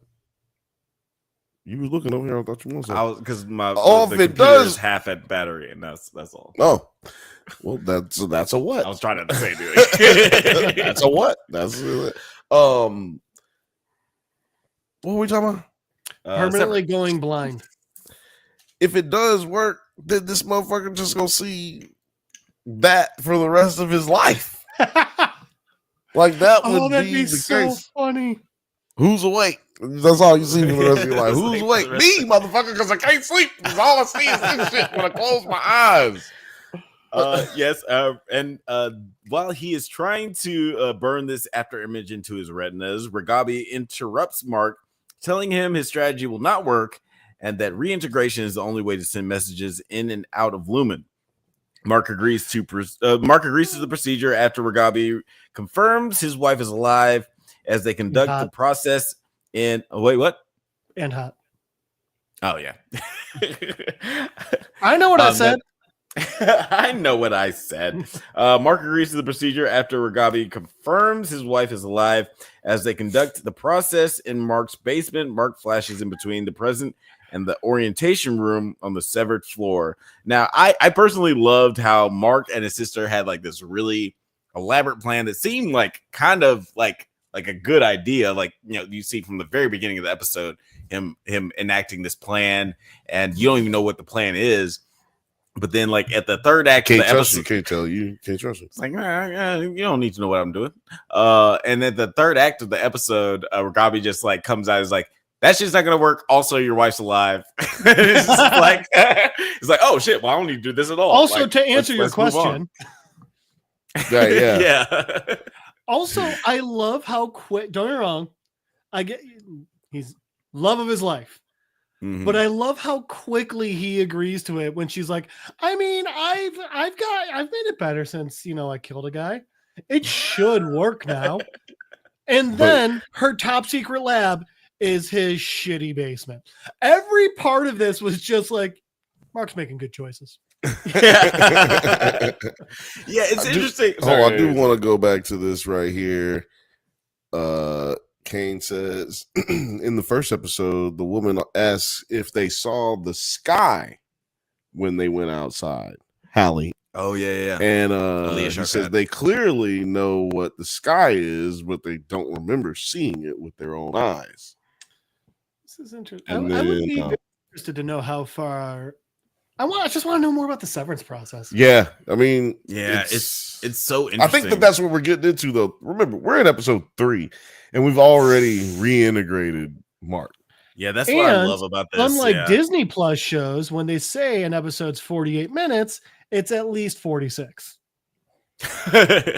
Yeah, right. Yeah, we're at least getting. You know what? Hey, this 48-minute episode will give you a good 23 minutes and 14 seconds of actual show. I'm so glad you mentioned that, because that's not something that we have mentioned on this on the coverage of this show so far. And just coming off the shaking off the stardust from Skeleton Crew. Yeah. And Agatha all along, even though like we liked both of those shows, the inconsistency of the runtimes, very. May the force be with you. And yeah, like you said, Jeff, actress Dickon Lockman, who plays Miss Casey, she is a smoke show. So like I'll be willing to risk it all for her too. And also shout out to her. She's strong. She like I saw her like years and years ago when she was on Dollhouse. She's grown a lot as an actress, even though she's only been on a few episodes on the show. She's been really great. I feel like she's one of those actresses who does like the subtle creepy so well. Yes. Yeah. Well, she's like a model, dude. She's like she can keep that, that stoicness. Yeah. And that helps with her being able to do that creepy for show. Yeah. Ben had a point right here I want you to go into before you go back into talking about reintegration. Ben says in the reintegration scene, when Ragabi dials up the machine that separates the sand into 4 circles, it matches the 4 circle scene in Gemma's Cold Harbor file in episode 1. Now that's interesting. I didn't even notice that. You're doing all this while tipsy, man. Bro, yeah, you're not drinking enough, Ben. It does like sort of man, I read about this before this episode, but I've been drinking too much, so I can't remember. But there are like 4. That's what it looks like. There are 4 aspects of consciousness in the brain, and there are also like 4, I don't know, not tenets of the religion of Kier. It's like malice. Tenets. The tenets of Kier. But it's a different word. It's not tenets. Yeah, there's 9 tenets. Well, isn't your brain separated? I mean, obviously there's right and left brain, but isn't there front and back? Lobe? Oh, yeah. So it's right, left, front, and back. Right, left hemisphere. Front and back lobes, right? Yeah. Yes, absolutely. So maybe that's what it is for the brain. Tempers. Thank you, Ben. It's the 4 tempers. The Lobe, one of the best villains of all time. Shout out the Lobe. Shout out to the Lobe. Freakazoid. Oh my gosh. Damn it. We should break that show down. Honestly, I'm for it. Real topical. I barely can get a photo of this, but I just want to show. I guess I'm going to show a little bit of it. I don't know if it's going to really matter or if you can see it. Oh, no, wrong one. Ben throws in there. The tempers are woe, frolic, dread, malice. Beat me by a second. Thank you, Ben. But those are the things that you're supposed to avoid, and that's what Kier is like battling off with like a fucking whip in one of the paintings or some such shit. Did you ever play the BioShock games? Once I played it one time. I get a lot of BioShock Infinite vibes from Kier and Lumen. Now, okay, this is not just a shameless plug, Drunk Banthas live. This is the closest thing I can find really quickly. To the circles. Miss Casey. But those are the circles that he's talking about that are on Mark's screen in the end of episode 1 when it flashes up with Miss Casey's face. So those things are somehow that frequency technology is being used when we're talking about the technology of Severance. Yeah, and it's a very interesting technology, and also just like the lore of Kier and like their whole Bible is like kind of crazy. Like when I start thinking about just like the 4 tempers and all the paintings, like it just seems so. Did you know Kier was black?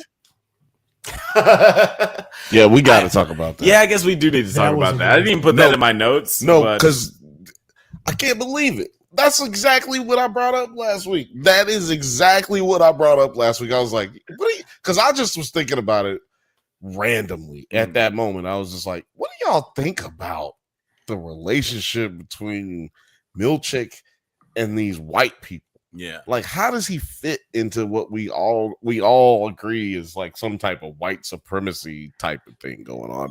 or at least it gives those kind of vibes. Right. We don't see any real like black. It gives some people real charged. ruling class owning the other class vibes. Yeah. Right. Yeah. And it's like Lower class.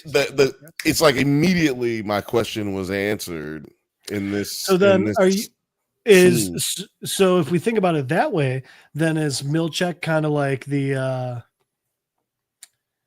one not the slave master, that's like the owner, but like the house, the overseer? Overseer, no, thank you. Yeah. No, he's the house nigga. Not saying that. Yep. He's the house. No. No, and it also like even like that's Gotcha. The house bird. Yes, the house bird. Put two Shout out things to I Ophelia. can't say together. Well, you can still say Toby Blanco. That's that's you can say Toby LeBlanco. My lives in our hearts and name minds. is Toby Blanco. Oh man, we gotta get you with a fedora and like a cigarette. No, I did like that's like thematic imagery like definitely rang true. And it's also, and it might just be me and my comic book brain where I was just like how I feel about like when they try to make a very iconic comic book character just blacks, just like to appeal to black fans. Yeah. Like, oh, let's make Superman black. But also, there's icons. Did you ever hear about Earth 2? Yeah, exactly. Yeah, it's like why try to let's say that Milchek is all bought in on Kier. It's like you don't need to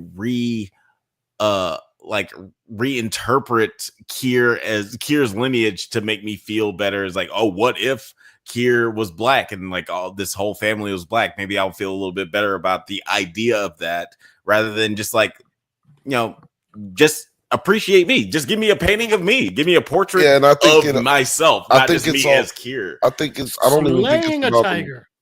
I don't even think it's about having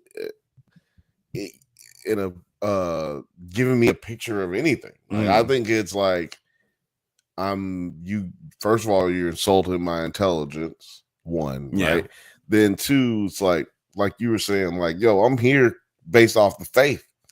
Like, I want you to recognize me for my production, what I've contributed, for my loyalty, right? Not for just being black, like, and doing what you want me to do in spite of being black. Like, that's not what I'm here for, right? But I think I might have brought this up last week, but like 2 weeks ago in the bonus material, the guy who plays Milchek was saying, like, one of the first things he asked was, does Milchek know he's black?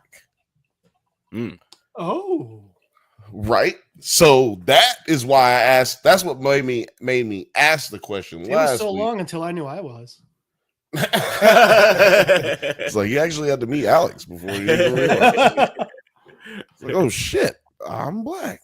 That's honestly a really good point, and really introspective of that actor. Check out our Meteor Man episode next week where we have Jeff on for Black History Month.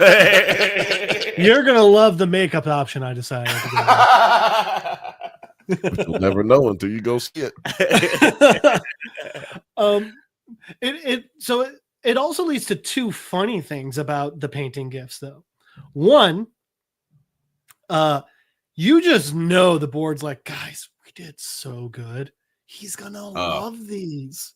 And then two, the whole idea of like, hey, let's take like our God, our Jesus figure, and like, I mean, like, we'll let them think he's black. And it's like, speaking of Jesus and colors of skin, got some news for you. Some people aren't too happy about it, but yeah, just, I think we can leave it. And just thoughts. One of my favorite jokes from D.L. Hughley, where he's like, it's like Jesus was born in the Middle East, and they draw him like he was fucking Michelangelo's nephew or some shit. Like, it's like he's so fair skinned. Also, Michelangelo would have been dark skinned too. Yeah, he's Italian, man. Yeah, he would have been pretty dark skinned. I mean, darker than Jesus is depicted. Bro, there's some Italians that are dark, We all know that he's depicted as a German. Yeah, He's depicted as an Anglo-Saxon. Yeah, he's from the Caucasoid Mountains. If you look at any of those pictures, Caucasoid. Are you still thinking of Freakazoid? Yeah, it's yes. like Yes. he always zoids something because he's the only person who still tries to keep the memory of Freakazoid. It's a good show. I'm not saying it wasn't. Show. I'm just saying he's the only person trying to hold on. He literally to the said Freakazoid earlier, like 30 minutes ago. What? He runs around in underwear. Which is the whole first intro of this, like the whole intro of this show is. I mean, it is the red pajamas, just like Freakazoid does. It is. It's weird. Now, I'm really curious about like what you guys think about like the ending of this episode, where we could go. Do you think? Hold on. We're gonna since we're still talking about milkshake. I just want to make sure we get this one in here. Milkshake saw himself in Kier as a man, and being shown as a black version demonstrated how much Lumen is saying, quote, "You can't see yourself in actual Kier, so here's a version we think will resonate." And honestly, that's why I feel like my computer's about to die. You got to plug this back up. That's why I think that it's very much like, on a micro version, like very much like how we have these whitewashed versions of these comic book characters. Because hey Jeff, because like in this situation, like where there's a spearheading of making this black Superman movie, and I love Superman. I love Superman how he is. I don't need to see a black version of him, mostly because there's already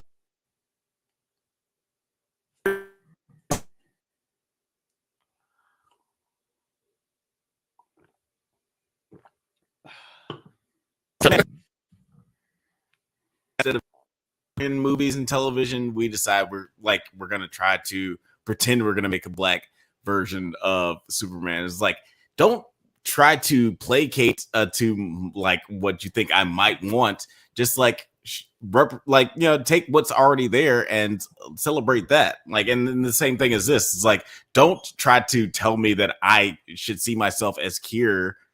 Just like give me a painting of myself. Show that you celebrate me as a person, as a black man. Like, I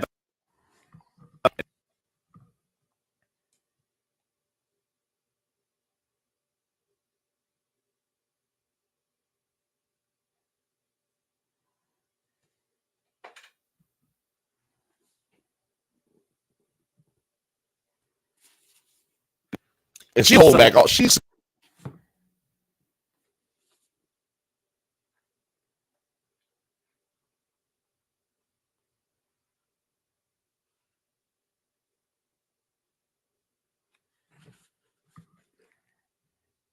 Do you guys know you're muted?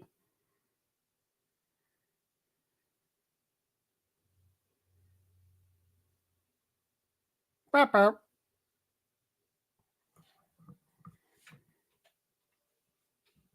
What books do I have?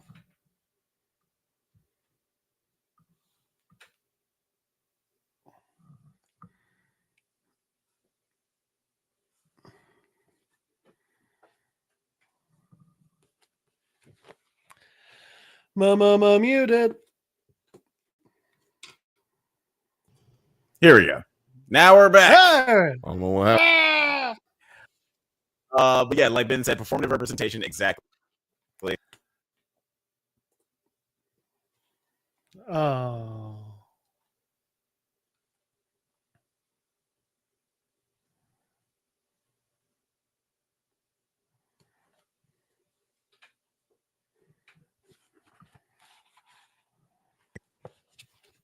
Oh, Can you hear me?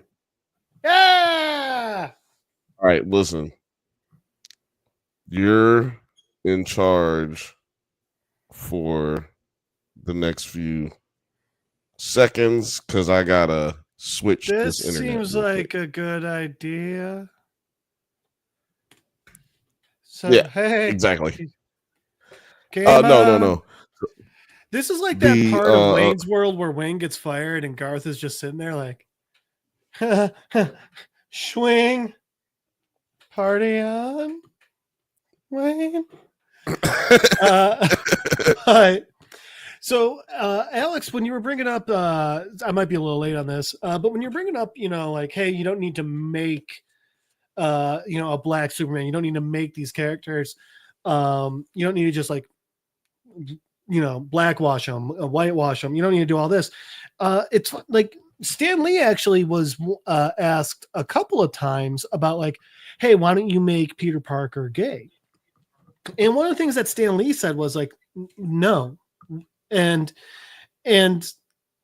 now you could take, a lot of people have taken that out of context and be like, oh, he's a homophobe. But what he then went on to say was, no, because Peter Parker is already a character that's been created and has all of his background.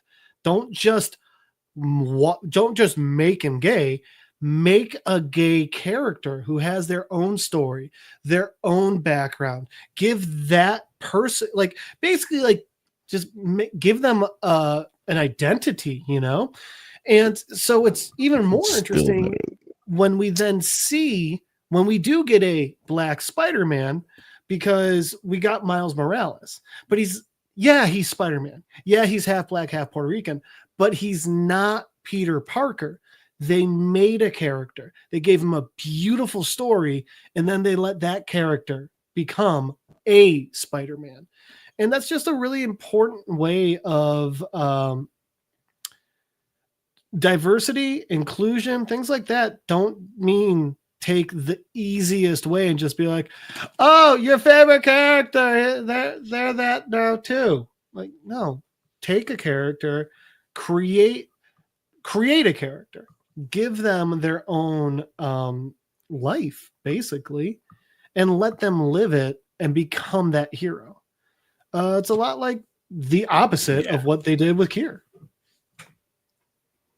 Yeah, hopefully we will get a. Oh man, you gonna step.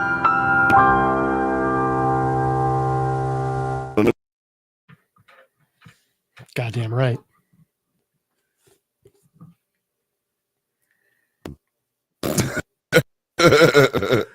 Yeah, hopefully we get a. Okay. Hopefully we get a Spider-Verse movie in the same like vein of Icon, where we get some cool representation that's just like outside of the Superman era. We did get actually, in the Young Justice TV show, we got Icon and what's it, Rocket. Like two black superheroes that we'll never see again in the DC universe. What was that on?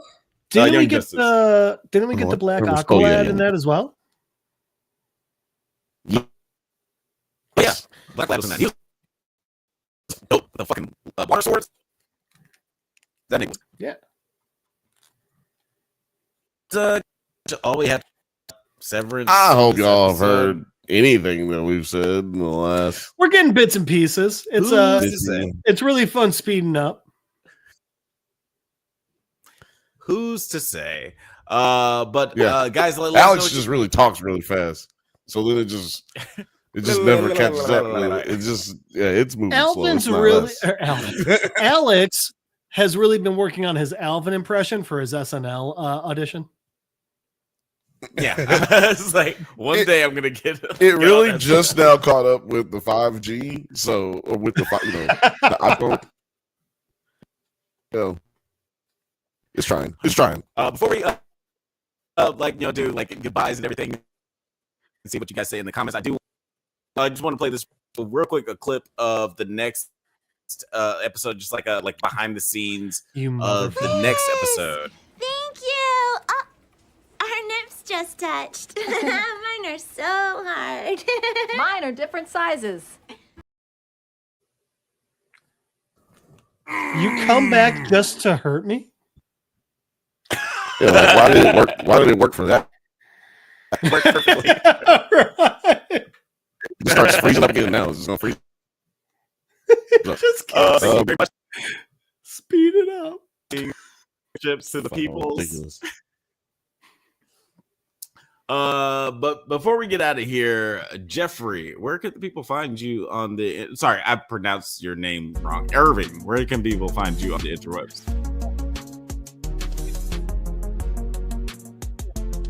.com. It's because of the hackers. Hold on. We did not hear you at all. For some reason. I was saying you can try and Skype me at Don Cheadle's driveway at littlediggy2.com. It's because of the hackers. Oh yeah, it's just the hackers. Okay, It wasn't all just right. music either. You can try and find Jeff Madel on Facebook at MadelJeff on Instagram, but the easiest way to find me is to be here on Monday nights and listen to me be obnoxious and take us off track.